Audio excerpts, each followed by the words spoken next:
Ah, c'est l'automne! Ah, l'automne!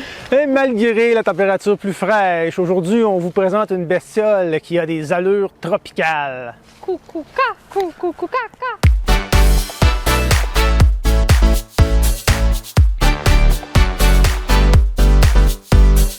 Vous connaissez certainement les mille-pattes ou millipèdes, vous en voyez de temps en temps en forêt autour de chez vous. Mais en général, ce que vous voyez, ce sont ceux qu'on appelle les iules. Les iules.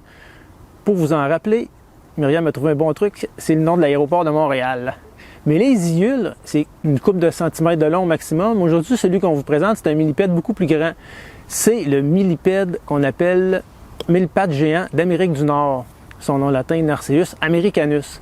Un millipède qu'on retrouve dans le sud-ouest du Québec, habituellement dans des habitats plutôt forestiers. Le mille-pattes géant peut mesurer jusqu'à 12 cm.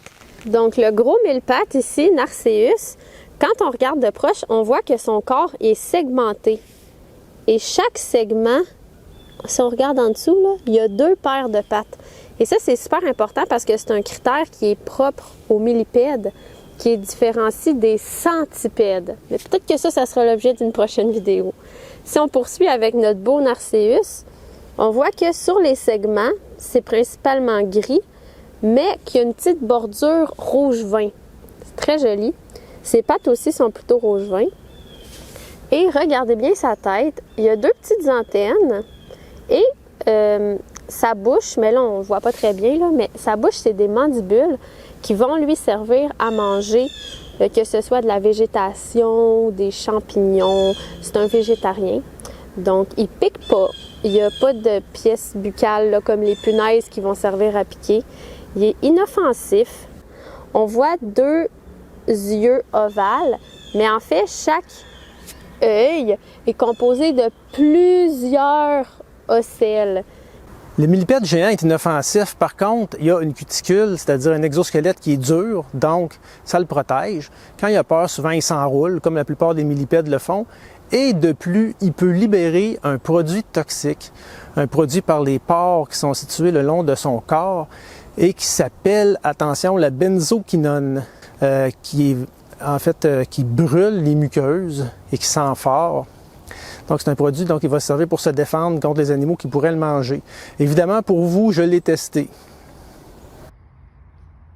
Tu vois-tu? Oui. Je vais regarder voir si c'est toxique. Arc! Depuis le temps qu'on va essayer, voir ce que ça fait. Ah, mais ça chauffe un peu. Ah! Ouais. Ça brûle, là. Mais pas... je ne mettrais pas dans les yeux, mettons, là. Oh mon Dieu, il y en a beaucoup quand même. Ouais. Ça pogne au nez, là, ça sent acide. Oh, ça brûle un petit peu à la langue, là. Je comprends que... Ah, il y a quelqu'un qui nous avait dit justement qu'il avait mis ça dans sa bouche. C'est pas très bon. Fait que le produit toxique du mille-pattes m'a taché les doigts. Les taches étaient jaunes. Après environ 1 heure, c'est devenu rouge. Et il n'y avait aucune douleur, ça blesse pas du tout, c'est juste taché. Mais quand même assez longtemps, j'ai pas été capable, malgré que je me lavais les mains, d'enlever les taches. Ils sont restés là pendant 24 heures au moins. Contrairement à ce que dit son nom, mille-pattes, non, il n'y en a pas 1000 pattes, là. Il y en a environ 200, donc 100 paires de pattes. Et là, on vous dit pas une information en l'air, là. Évidemment, on les a comptées pour vous. Donc, dans l'aquarium ici, on voit nos Narceus. On en a 3. C'est possible de les trouver tous dans la même journée. C'est ce qu'on a fait quand on est dans des habitats propices, c'est-à-dire des forêts quand même assez intègres, je pourrais dire, avec beaucoup de feuillus. On lève des pierres, on lève des troncs à des endroits où c'est quand même humide. Et c'est comme ça qu'on trouve les Narceus. C'est aussi possible de les voir traverser le sentier des fois. Ça nous est arrivé dans certains cas. Et on aime beaucoup les Narceus, donc on a décidé de les garder.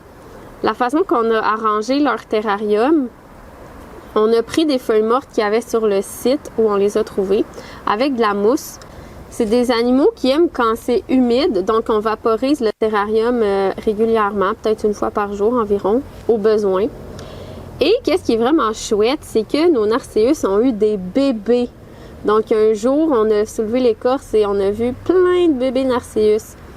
Et on peut les distinguer des iules qu'on a parlé plus tôt. parce que les yules sont de couleur toute foncée. Ça mange toutes sortes de végétation. Nous, on leur met des concombres. Ils aiment vraiment beaucoup les concombres. On met aussi de la laitue des fois, des feuilles, n'importe quoi, de végétal. Le mille-pattes géant est mature à l'âge de 1 an à 4 ans et il se reproduit du printemps à l'automne.